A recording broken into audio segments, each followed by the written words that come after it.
Bom dia a todos. A transmissão e gravação da Escola Interativa ocorre nas dependências da Diretoria de Políticas e Tecnologias Educacionais na manhã de 27 de agosto de 2015. Dando sequência às escolas interativas sobre educação ambiental, apresentamos Adair Heck, coordenador da Comissão para a Coleta Seletiva Solidária de Resíduos Sólidos do Instituto Emater do Paraná. Também Renato Viviano Salles, engenheiro agrônomo, coordenador do Plano AB Paraná, SEAB Emater. E Sérgio Mudrovic, de Bittencourt, também da Emater Paraná, que farão a explanação sobre o novo Código Ambiental e Cadastro Rural. Participe enviando suas questões e comentários através do nosso chat. Para a mediação, contamos com as técnicas de educação ambiental Eliane do Rocio Vieira e Rosilane Terezinha Dorigan. Meu nome é Silvio Turra e, junto com Célia Sochaski, realizamos a mediação técnica dessa escola interativa e desejamos a todos um bom evento.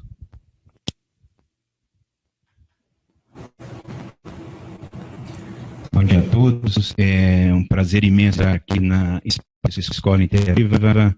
Em nome da Secretaria de Estado da Agricultura e do Abastecimento, a gente tem procurado se aproximar de toda essa questão que envolve o ambiente, o espaço rural. Trabalhamos muito com desenvolvimento rural sustentável e estamos aqui apoiando a implementação do Código Florestal através de informação, através dos nossos institutos. Esperamos que possamos contribuir nesse espaço Escola Interativa na aplicação de políticas públicas que venham de interesse à sociedade paranaense, em especial ao meio ambiente e ao setor da agricultura sustentável.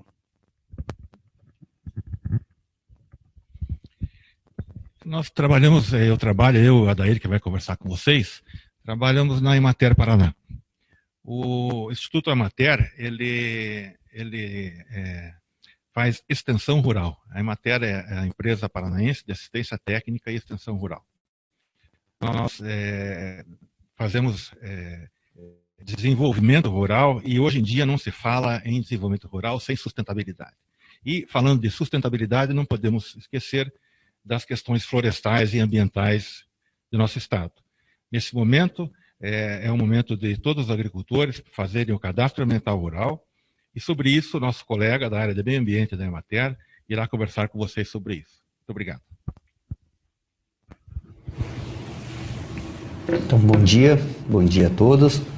Então, o tema que me foi designado hoje foi o novo Código Florestal e o Cadastro Ambiental Rural. Então, o novo Código Florestal, ele teve uma discussão e os fatos que levaram a essa discussão foram o antigo Código Florestal, a Lei 4.771, ele era quase que inaplicável no campo. Então, muitas propriedades, elas estavam na ilegalidade, até pela questão do uso de áreas de APP, de beiras de rios, de encostas, e que a maior parte das propriedades do Brasil todos estão na ilegalidade, após o decreto 6.514 de 2008, ele criminalizou o descumprimento da legislação ambiental. E esse decreto, ele obrigaria que o órgão público fiscalizador dos estados realmente fizesse a autuação e a aplicação das penas previstas nesse decreto. O problema seria não tanto político, mas como também social. Veja, nós teríamos problemas sociais e econômicos gerados por uma legislação que, historicamente, sempre o Estado incentivou a inserção de novas áreas no processo produtivo. E vejam, além dessa questão aí de problemas sociais, fatos de ocorrência no mundo, os riscos de tragédias, tanto no campo como nas cidades, a extinção de espécies constatadas pelos pesquisadores, o aumento do desmatamento contínuo, praticamente muito mais exato que na região amazônica, as mudanças climáticas constatadas no mundo todo e comprovadas, fizeram com que nascesse na sociedade uma necessidade do cumprimento da legislação ambiental. Associado a isso, várias conferências internacionais entre países, assinatura de protocolos, compromissos para a redução do efeito estufa, acirraram uma intensa discussão no Congresso Nacional. Essa discussão no Congresso ela perdurou praticamente aproximadamente 20 anos. Foram feitas várias audiências públicas, municipais, regionais, estaduais e nacionais. E, diante disso, nasceu o novo Código Florestal. É uma lei, ela sofreu alterações, houve muitos debates, né, tanto do setor agropecuário quanto do setor ambiental, e que essa lei ela tem praticamente os 90 artigos e ela dá para se dizer que sábia, porque ela estipula e detalha regras visando a preservação ambiental, principalmente nas propriedades rurais. E nós vamos o código aqui, mas eu gostaria de frisar algumas questões, que principalmente os mecanismos. Nós vamos citar aqui os 3 mecanismos de proteção ao meio ambiente. A área de reserva legal. Então, a área de reserva legal, são poucos países que possuem área de reserva legal. E, vejam, dentro desses países que possuem área de reserva legal, o Brasil seria um dos que implementaram na legislação. E o que seria? Uma área de 20% aqui na nossa região sul, de toda a propriedade, que deveria ser conservado com florestas. Vamos pegar, por exemplo, essa área 1.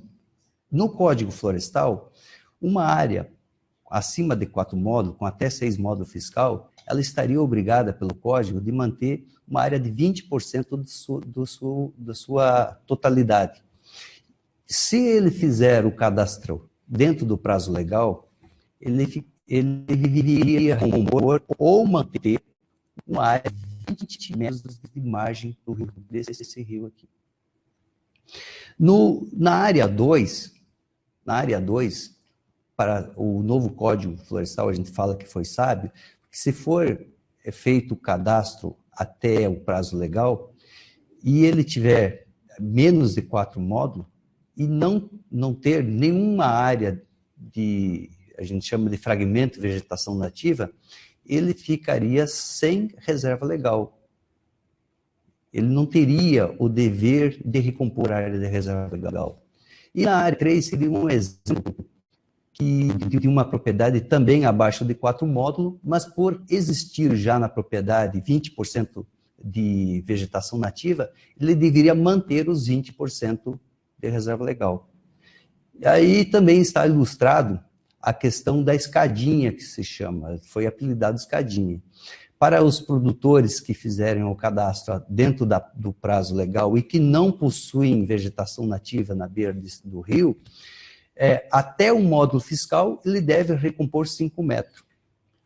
De 1 a 2 módulo fiscal, 8 metros, e de 3 a 4 módulo fiscal, 15 metros. E de 4 a 10 módulo fiscal, ele deve recompor 20 metros na margem do rio. Isso está bem explícito na lei, né?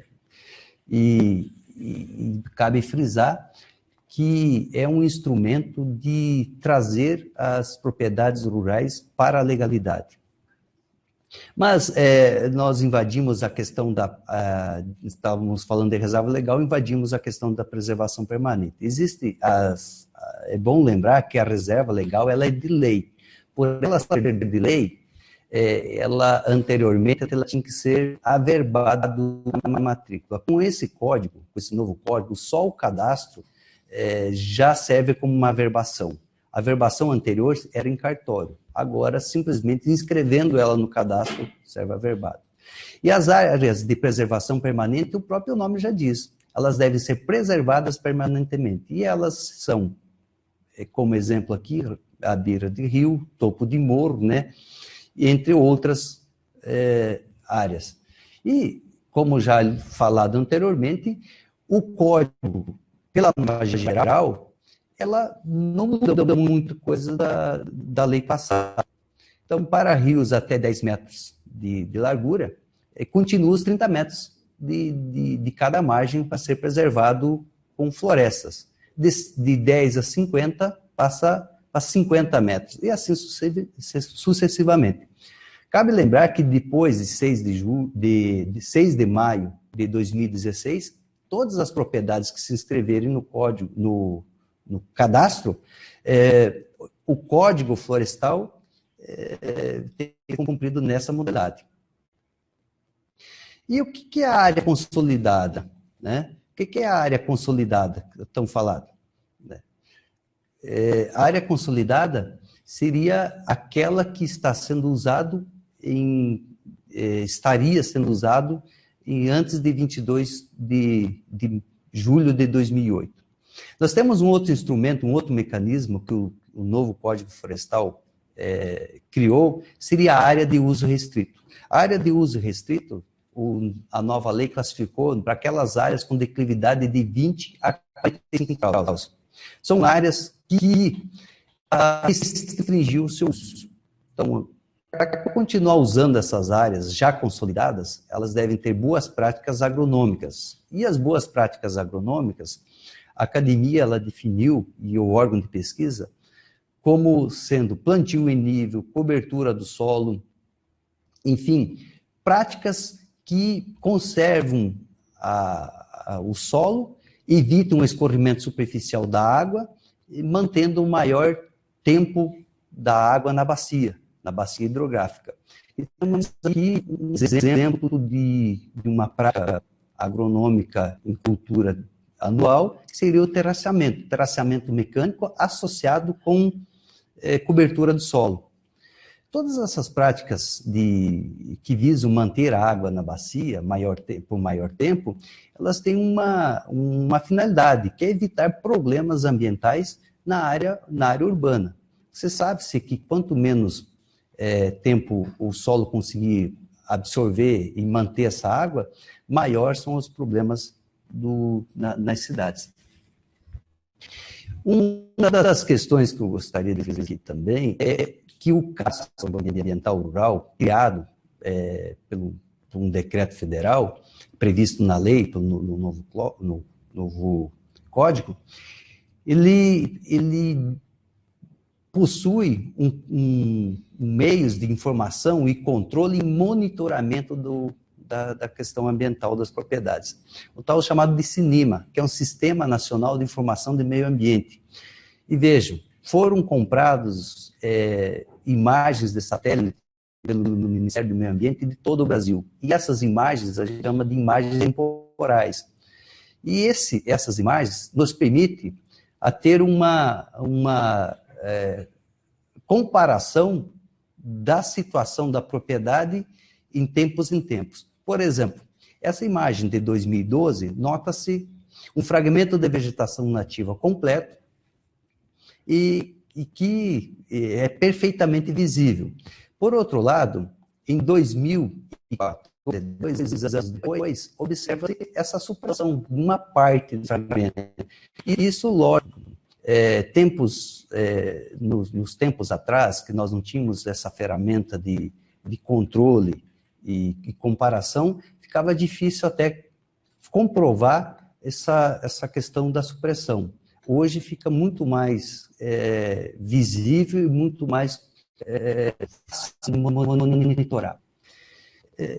Com essa intenção do Código Florestal de trazer todos para a legalidade e dar uma condição de que o agricultor se torne um agente cumpridor da lei, o novo Código Florestal, então, ele criou esse Instituto da Área Consolidada anteriormente falado.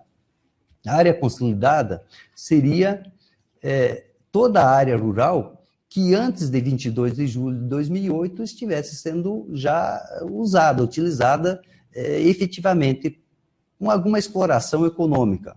Aí nós observamos aqui no fundo dos tanques de peixe um córrego, e que esse córrego ele passa bem próximo aos tanques. Aí se classifica a chamada uso agro-silvopastoril. É um termo utilizado no código que tenta abranger todas as atividades agrícolas e pecuárias.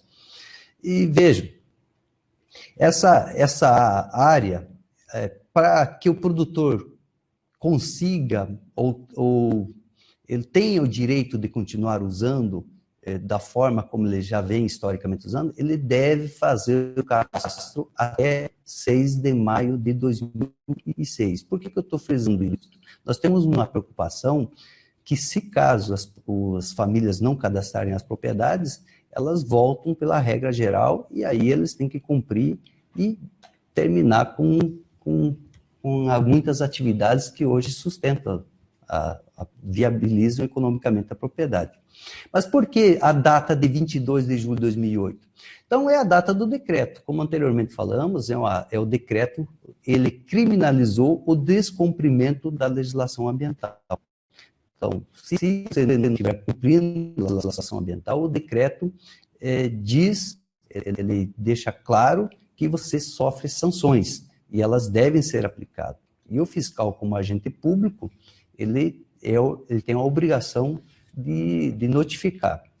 E para as propriedades que fizerem o cadastro dentro do prazo legal, a lei dá essa abertura, chamando ela para a legalidade. E o que é o cadastro? O cadastro, ele se constitui uma base de dados. É uma base de dados que possibilita o controle e o monitoramento. A finalidade de combater o desmatamento de florestas, diminuindo a supressão aí das florestas nativas. E também possibilita o planejamento ambiental e econômico dos imóveis rurais. Todo produtor que tiver um cadastro, ele tem a possibilidade de observar na imagem a situação da propriedade e aí ele consegue ter uma visão mais estratégica da propriedade. Ele é obrigatório para todas as propriedades rurais e ele é gratuito. Ele está disponibilizado no site do Ministério do Meio Ambiente, que quando você acessa, qualquer cidadão pode acessar esse site pelo www.car.gov.br e você abre essa página que está aparecendo na tela. Você escolhe o estado que o seu imóvel situa-se e pode baixar o programa que pode ser feito offline. Existem os requisitos mínimos aí de computador, mas que não, praticamente todos os computadores hoje rodando no mercado, eles rodam o cadastro.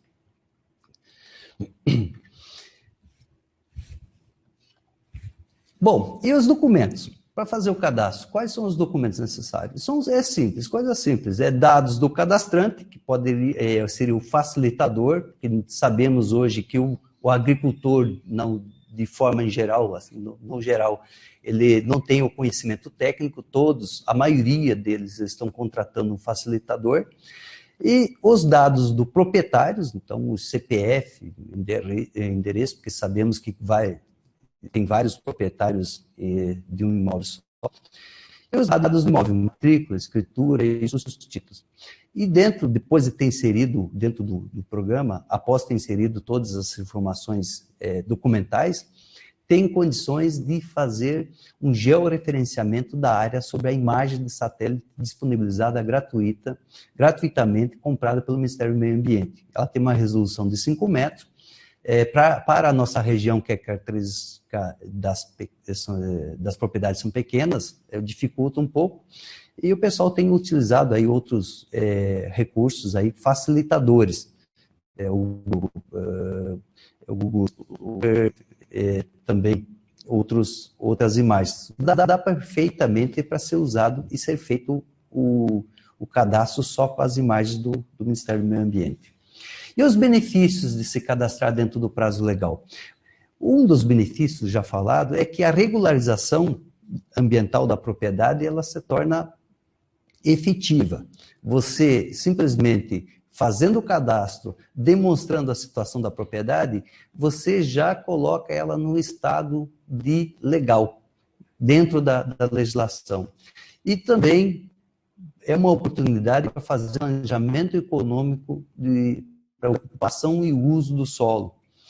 Você, fazendo o cadastro, você tem um benefício de aderir ao Programa de Regularização Ambiental. É um programa do governo federal, tem um programa do governo do estado, já existe a lei já pronta, que é um programa que beneficia muito o agricultor, principalmente o pequeno agricultor.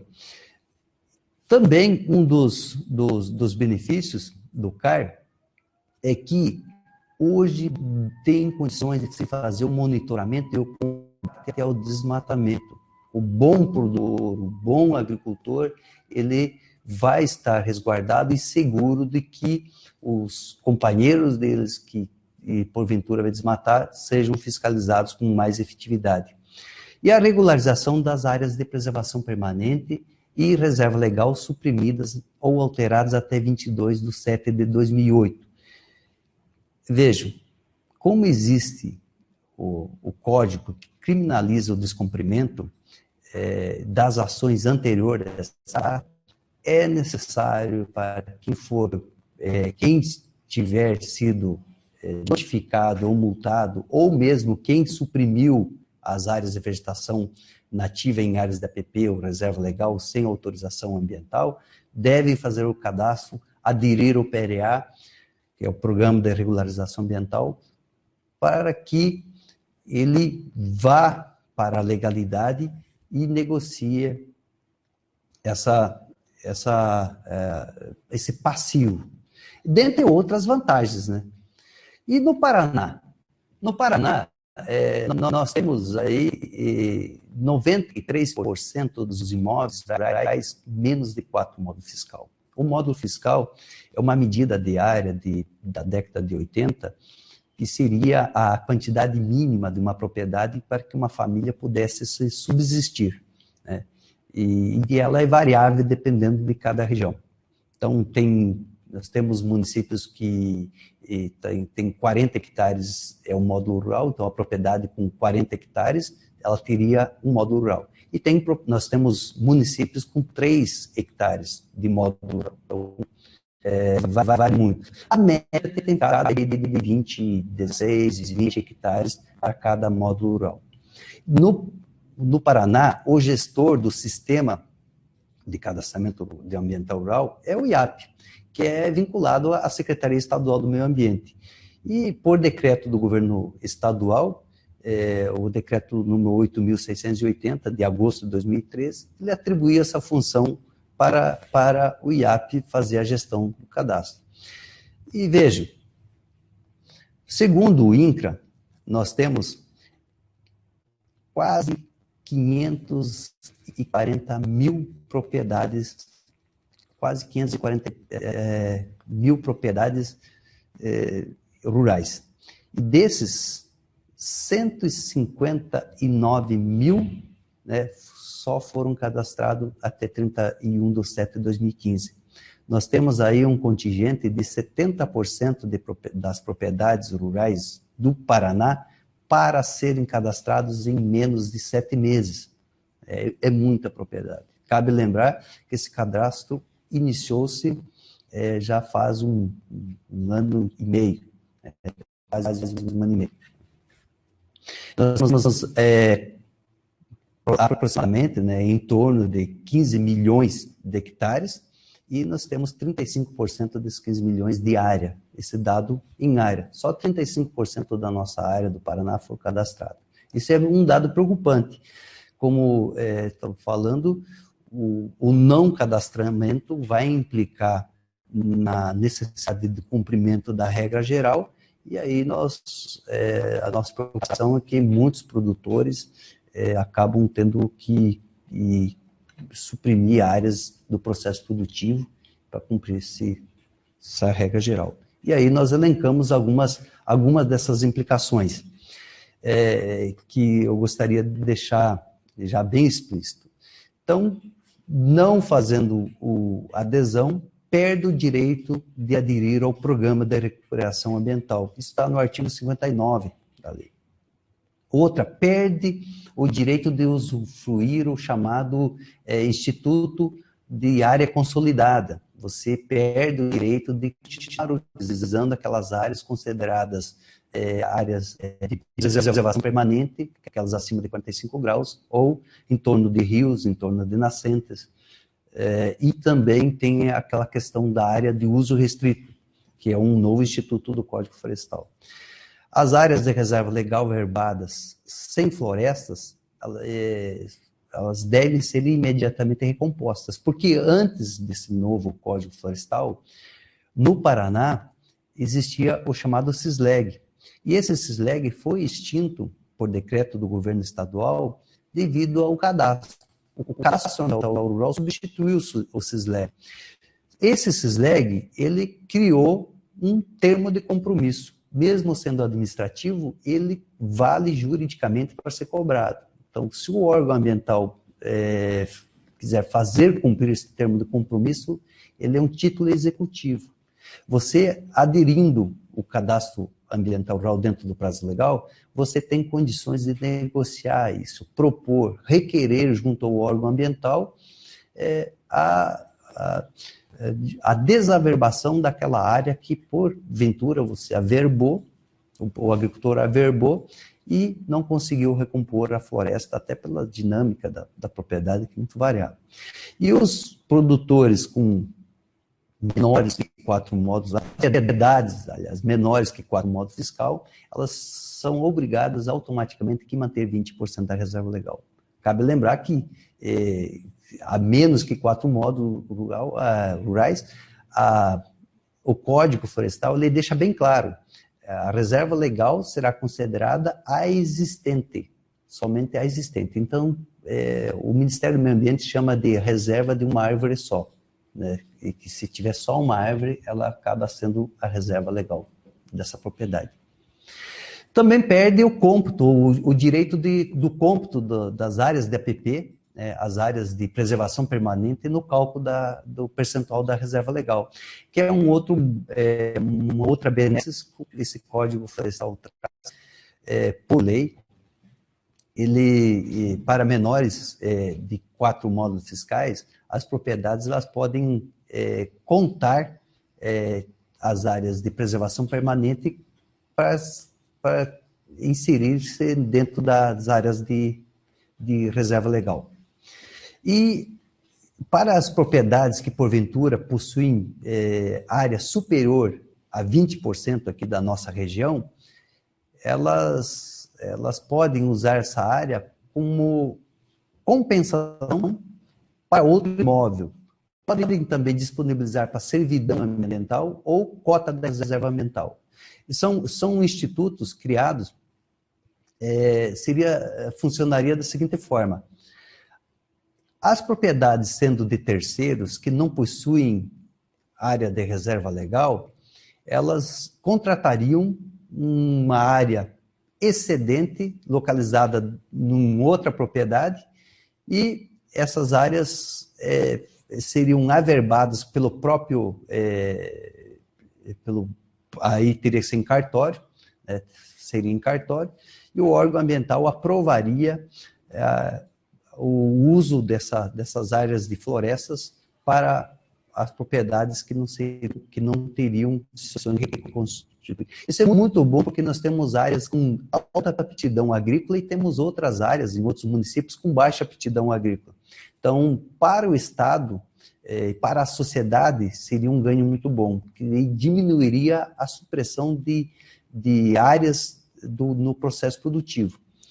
E as áreas de preservação permanente e reserva legal, e área de uso restrito, desmatadas antes de 22 de julho de 2008, sem licença, para quem não fizer o cadastro, será considerado infração. E aí, cabe lembrar que existe o decreto aí de crimes ambientais, aí a pessoa responde Também uma das questões é a perda do direito da suspensão das sanções decorrentes de infrações cometidas antes de 22 de julho. Então, para a propriedade que sofreu alguma sanção que porventura foi multado, ela acaba perdendo o direito de entrar no programa e acabam tendo que cumprir o que a autuação determinou. Da minha parte, eu tenho muita coisa para falar, porque, como eu falei anteriormente, o Código Florestal, ele possui mais de 80, em torno de 86 artigos.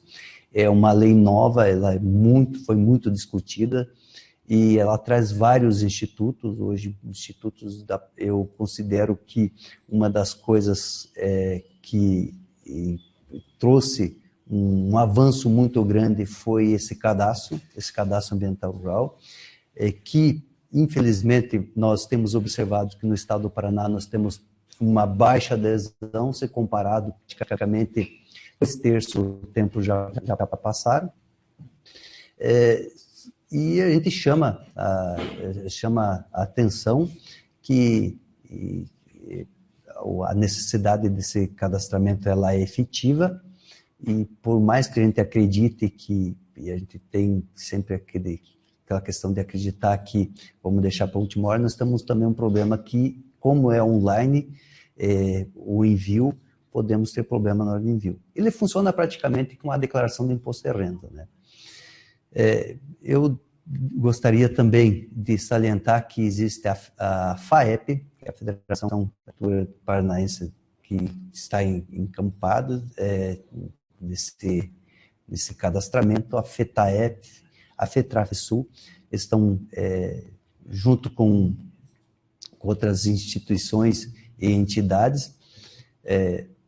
Nós temos todos andando em conjunto com o IAP, com a Secretaria Estadual de Meio Ambiente, com a Secretaria Estadual da Agricultura, com a SEAB, enfim, aguardamos a Secretaria Estadual de Educação.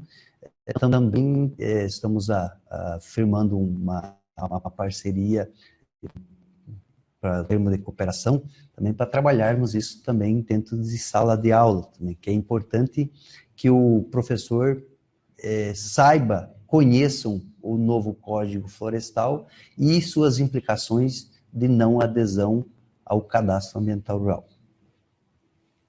Eu fico à disposição.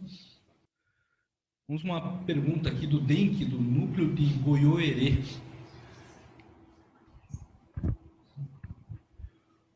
Onde consulto se o meu CAR, né, a sigla, né, foi aceito e se está na rede do IAP-PR? Bom dia. Você pode acessar o CAR, Cadastro Ambiental Rural, pode jogar no buscador, do navegador, e ele vai abrir a janela do CAR. Você copiando aquele do que seria se for do estado do Paraná, tem aquele número completo, você copia e joga lá no consultar. Ele automaticamente ele vai acessar o servidor do Ministério do Meio Ambiente, que está em Brasília, por enquanto, ele vai dizer se o CAR está ativo ou se ele não foi encontrado. É um procedimento fácil, ele praticamente é autoexplicativo. Quando você acessar a página do CAR, vai estar visivelmente lá todos os ícones que tem lá consultar o CAR. Seria muito fácil. Aí você copia o número do CAR e joga lá, ou digita. Eu sugiro copiar, porque digitar você pode errar algum número, tal. Você clica lá, copia o nome. Você clica 2 vezes nele, a hora que clica uma vez, e quando você clica de novo, ele vai ficar azulado em estado de edição do nome, e aí você dá o Ctrl C e copia e joga e dá o Ctrl V na consulta. Se caso, eu não sei se teria condições de acessar, se tivesse condições de acessar o sistema, daria para fazer uma prática, demonstrar.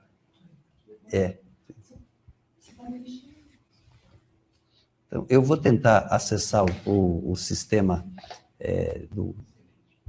do cara aqui. Eu vou pedir um pouquinho de paciência, porque esse computador não é o meu. Tá aí. O Google, só o buscador Google aqui.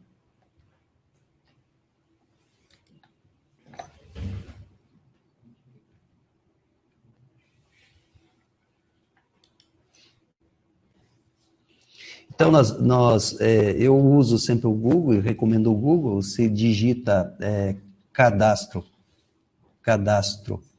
ambiental rural, e ele vai aparecer o buscador vai trazer vários sites. Lembre de sempre buscar o site oficial, www.car.gov.br.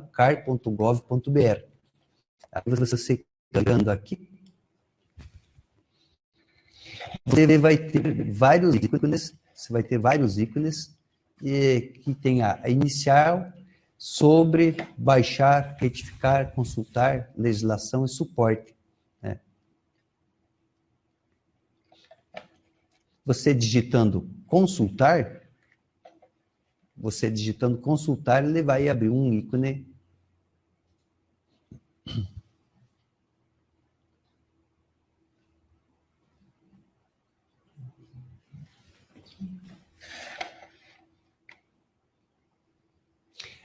Eles estão conseguindo ver. Agora está conseguindo, o pessoal está conseguindo.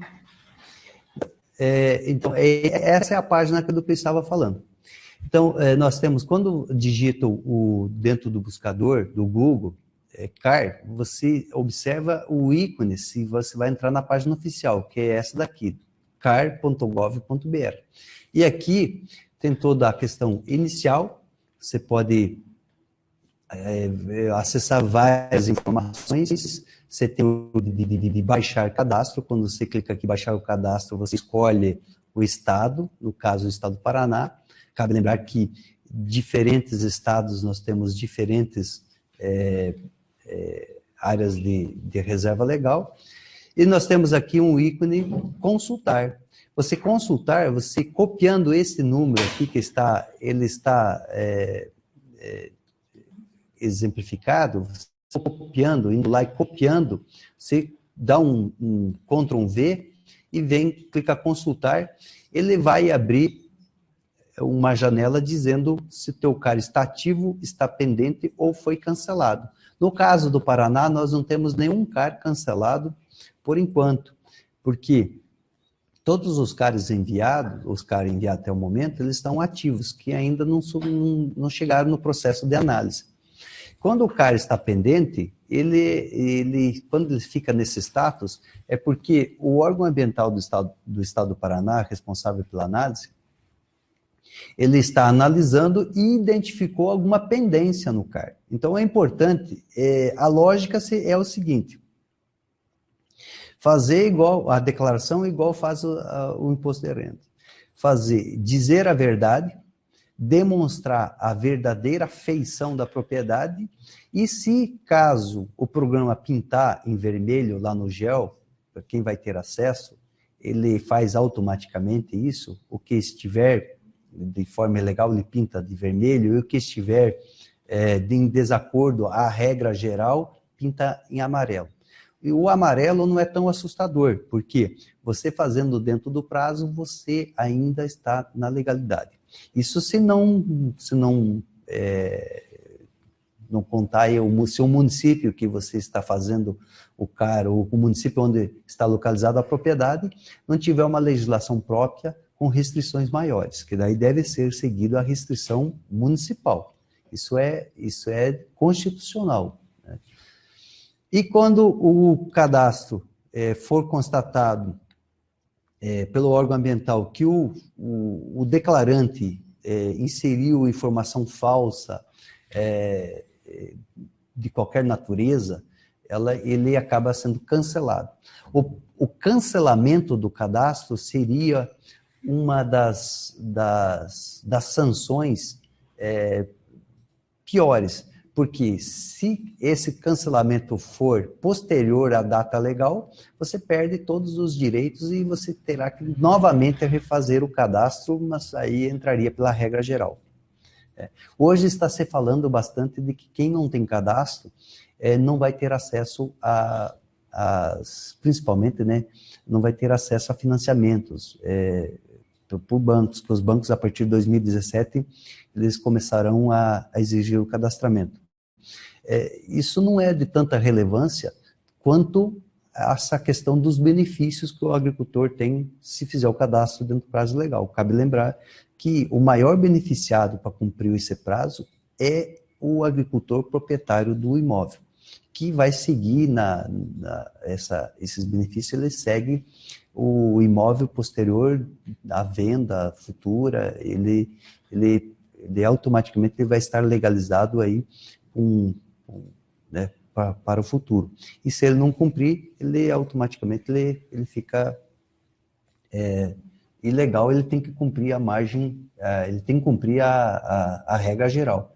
E cabe lembrar que esse sistema ele é novo, ele é uma inovação. Para vocês terem uma ideia da importância disso, o governo alemão ele está aplicando em torno de 200 milhões de reais para fortalecer esse sistema no Brasil. Ele está sendo copiado no mundo todo. Nós temos aqui nesse site também uma consulta, uma central de comunicação. Todo esse cadastro, todas essas informações, elas ficam armazenadas, hospedadas num servidor do Ministério do Meio Ambiente. E para análise, eles vão vai vir para um servidor do Estado do Paraná, que está ainda sendo formatado, está sendo construído.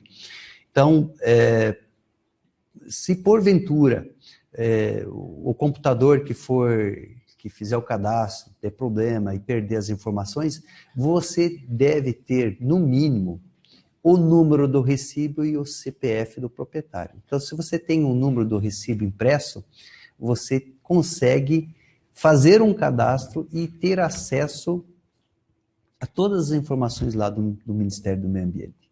Então, seria o cadastro, ele não fica só no papel.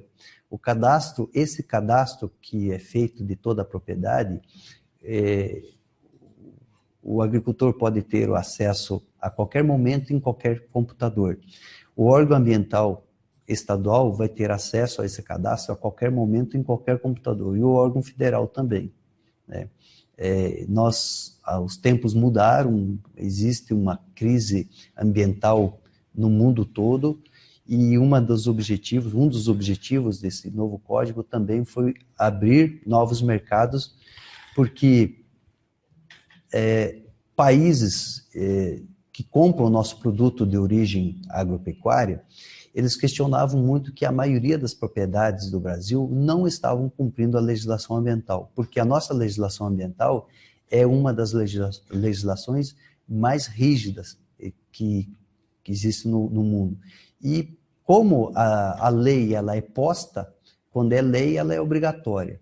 A questão ambiental ela estava pouco sendo cumprida. E os compradores dos nossos produtos estavam questionando, mas vocês nem cumprem a lei, como que vocês querem vender um produto para nós?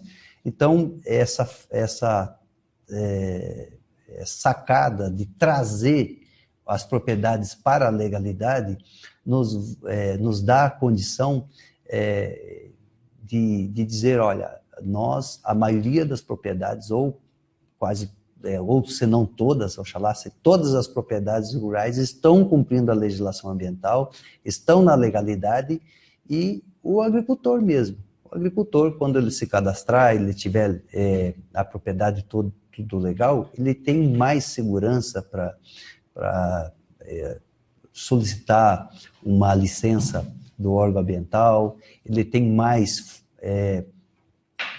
poder de decisão na questão das atividades econômicas da propriedade. Eu não sei se fica respondida a pergunta, se tiver mais alguma dúvida. Temos outras perguntas aqui. Houveram alterações no Código Florestal. Na sua opinião, essas alterações contribuíram para a sustentabilidade do ambiente ou são um retrocesso na preservação, como muitos ambientalistas consideram? É uma excelente pergunta. Depende muito do ponto de vista. Você veja, para nós no Sul, nós não temos mais áreas para inserir no processo produtivo. Todas as áreas, todos os fragmentos de vegetação nativa que elas existentes hoje, os próprios agricultores não querem retirar. O que nós precisamos? Nós precisamos o ambiente, o meio ambiente. O homem ele não pode enxergar o meio ambiente como se fosse uma coisa separada dele. O meio ambiente é o homem.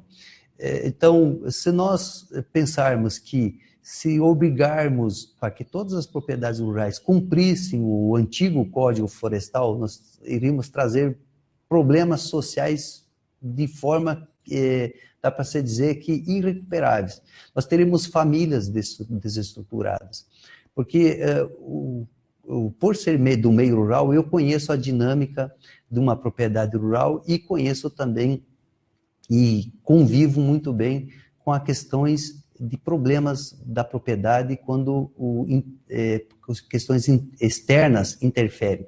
Veja, um agricultor que foi multado, um agricultor que se considera à margem da lei na questão ambiental, ele não dorme sossegado.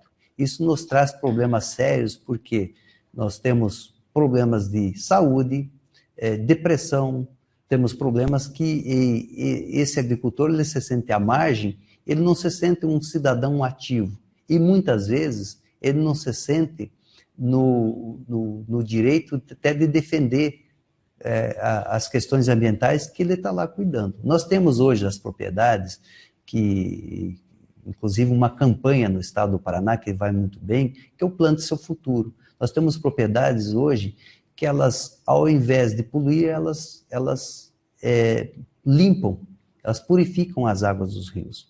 Então, esse estigma de dizer que o meio rural causa um dano ambiental, ele é um pouquinho errado, é errôneo. Agora, para outras regiões, eu não tenho conhecimento, mas total, mas a gente sabe de dados que, por exemplo, na Amazônia, na Amazônia legal, lá na Amazônia, depois do lançamento do Cadastro Ambiental Rural, nesses últimos meses, se não me engano, nesses últimos 4 meses, a diminuição do desmatamento foi de 86%. Então, a divulgação de um sistema de monitoramento eficaz, ele é muito melhor do que uma lei antiga, uma lei que as propriedades se perdiam em papéis, os termos de compromissos ficavam empilhados e só eram retirados e buscados quando o Ministério Público acionava e fazia com que cumprisse, e aí nós geraria, no Paraná especificamente, como falei, 90 e tantos por cento das propriedades, elas praticamente têm um passivo.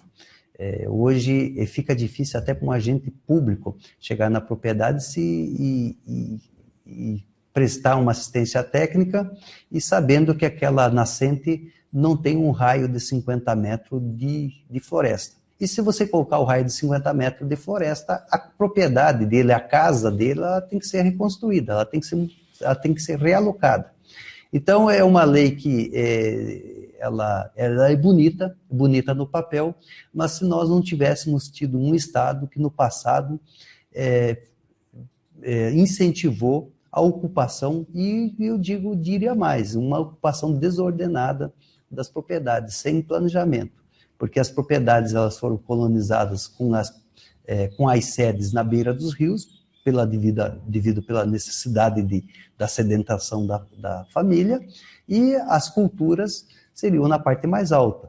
As pocilgas foram construídas na beira de rio, e as culturas lá perenes e anuais foram na parte mais alta. Hoje, a estratégia do órgão ambiental está mudando.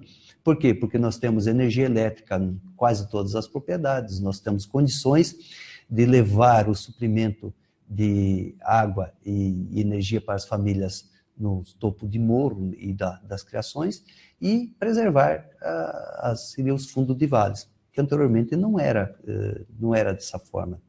Não sei se é uma questão, é uma pergunta polêmica e eu não me sinto seguro de dizer que ele preserva e que melhora ou piora.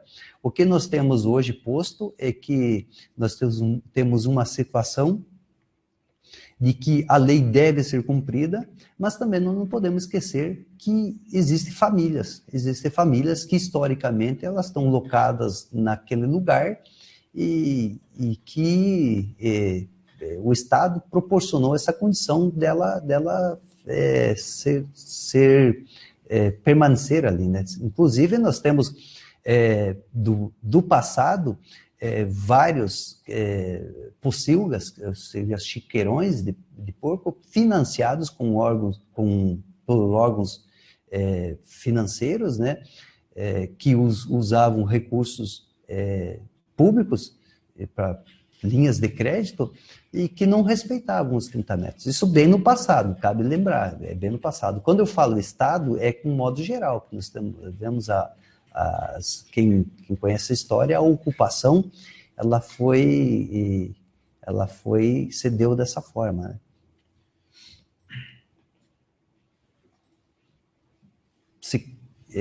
Me desculpa se eu não consegui te responder com total firmeza, mas essa questão ambiental ela é muito polêmica, dependendo de quem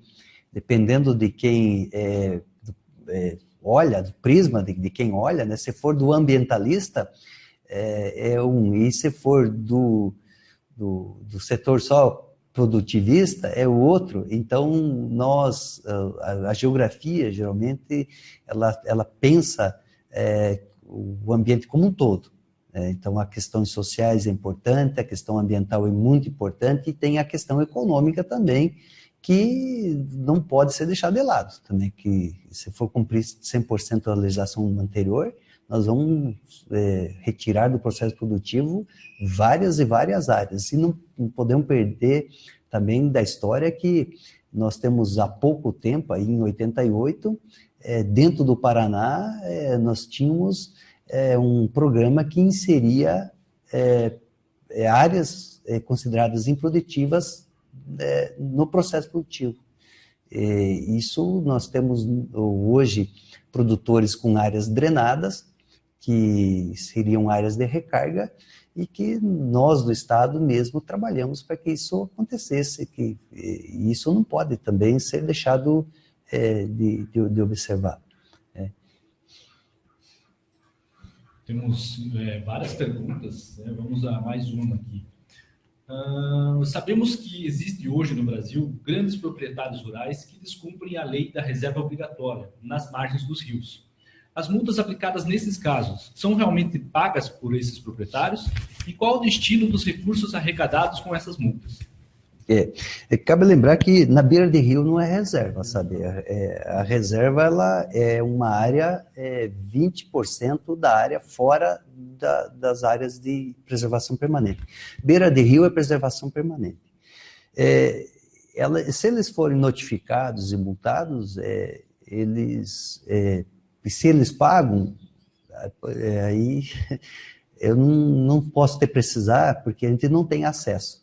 Mas no Brasil, essa nova lei, esse novo Código Florestal, eu vejo que ele veio para que a lei seja cumprida. Ele chegou, ele foi promulgado, foi sancionado para que seja cumprido. Então, essa é a nossa esperança. Esperamos que realmente ela seja efetiva no campo, realmente que o agricultor, uma vez que ele tem a oportunidade de trazer a propriedade dele para a legalidade, fique muito mais fácil, porque eu sempre comparo, uma via que te dá condições de você andar a 120 por hora, daqui a pouco você se depara com uma placa de 20 por hora, que você não consegue, você teria condições de andar 100, 110 por hora e tem uma placa lá dizendo que você é 20 por hora. A lei diz que você tem que andar 20 por hora, mas se a via te oferece condições de você andar 110, você pode ficar tranquilo e ficar do lado da estrada observando, ninguém vai andar a 20 por hora. Porque eu comparo assim, seria a aplicabilidade da norma. É a aplicabilidade. Você só tem efetivamente cumprido a norma a partir do momento que você der condições para elas serem aplicadas. Senão ela fica aquela história que a antiga lei estava. Existia a norma, o proprietário, não só o agricultor, a cidade também não cumpre. Nós temos várias cidades, vários loteamentos antigos de beira de rio. Nós temos. Por que nós temos cidades com problemas de enchente? Por que nós temos propriedades com cidades com problemas de deslizamento? A lei já era posta, a lei já existia, mas quem permitiu a ocupação dessas áreas irregulares? Às vezes nós falamos do campo e esquecemos da cidade. Por exemplo, quanto custa para a sociedade um bairro alagado? Quanto custa para a sociedade um deslizamento atingindo várias famílias? Isso é um custo social. O que é melhor? A lei existe para ser cumprida para o próprio bem da sociedade. Então, às vezes, o descumprimento da lei, ele não afeta só a família, ele afeta toda a sociedade. São recursos públicos que vão ser destinados lá para sanear aquela questão. Bom, vamos a mais uma pergunta. O nosso tempo até já se esgotou, mas vamos para essa pergunta que é interessante. No estado do Paraná, as práticas de plantio adotadas restringem-se às relacionadas pelo senhor ou há outras formas de plantio mais eficientes para a proteção e conservação do solo? Ótimo. Não. Eu sou geógrafo. Eu sou geógrafo, mas tem o pessoal da agronomia, tem o pessoal do IAPAR, o pessoal da Imatec, que são da parte da agronomia. Além do plantio direto e do terraceamento, existem outras práticas que preservam o meio ambiente, principalmente, aí nós estamos com um trabalho bonito do CPRA, em parceria com a Emater e a SEAB, tem até a Secretaria Estadual da Educação junto também, que seria a agroecologia e a agricultura orgânica, que é fantástico, que nós sabemos que está intimamente ligado com a preservação das espécies, né? Mas a gente cita sempre a questão do plantio direto, terraceamento, plantio direto é uma boa palhada, porque é uma prática que ela tem dado resultados a olhos nus, né? Com a preservação da palhada sobre o solo e o plantio direto, você melhora as condições físicas e químicas e biológicas do solo, aí você mantém mais tempo a água precipitada das chuvas dentro da bacia hidrográfica. Então, aquelas enchentes costumeiras que no passado acontecia, eram visíveis, aquele rio barrento, né, aquele rio de água bem turva, numa bacia hidrográfica com as áreas de influência, naquele córrego, você mantendo cobertura no solo, plantio em nível, terraceamento, você praticamente elimina essa turbidez da água. E tem mais, com a retenção da água nas lavouras, você tem um maior tempo de permanência da água na bacia. E aí você mantém essa alimentação dos cursos d'água, você amplia aí para 20, 30 dias a mais do que se o solo não estivesse protegido. Hoje, inclusive nós temos no Paraná a campanha Plante Seu Futuro, que a gente equipara que o plantio direto com terraceamento bem feito, ele tem a mesma função do que quase que a floresta na questão de retenção de água, porque ele tem uma cobertura, ele tem uma matéria orgânica alta, e sabe-se hoje que a conversão é 4:1. Cada 1 quilo de matéria orgânica que nós temos, nós retemos 4 litros de água nesse 1 quilo de matéria orgânica. Então, ela é bastante eficaz. Só que não para por aí. Tem outras práticas, lógico. Infelizmente, eu não tenho todo esse conhecimento de afirmar quais as outras práticas, né? Mas o que se sabe hoje, o que é sabido e é público, é que só a mata ciliar, Só os 30 metros, ou os 5 metros, ou os 8 metros da beira do rio, ele não é eficaz para a contenção dos poluentes ou para a preservação de água. Isso já é fato. Se você observar que uma nascente que tem uma área de influência sendo cultivada erroneamente, ou sem aquela boa prática agronômica, mesmo tendo os 50 metros ao redor, a água simplesmente vai desaparecer facilmente. Só que se aquela área com influência dessa nascente, ela for premiada com boas práticas agronômicas, que seria o terraceamento, o plantio em nível e uma boa cobertura de solo, pode ter certeza que essa nascente ela volta a brotar água e ela permanece aí no período de estiagem por mais de 20 dias. Isso é notório e é fato já constatado no campo, sabe? Dá uma tese de mestrado. Muito bem, não temos mais perguntas. Adair, quer fazer alguma consideração final?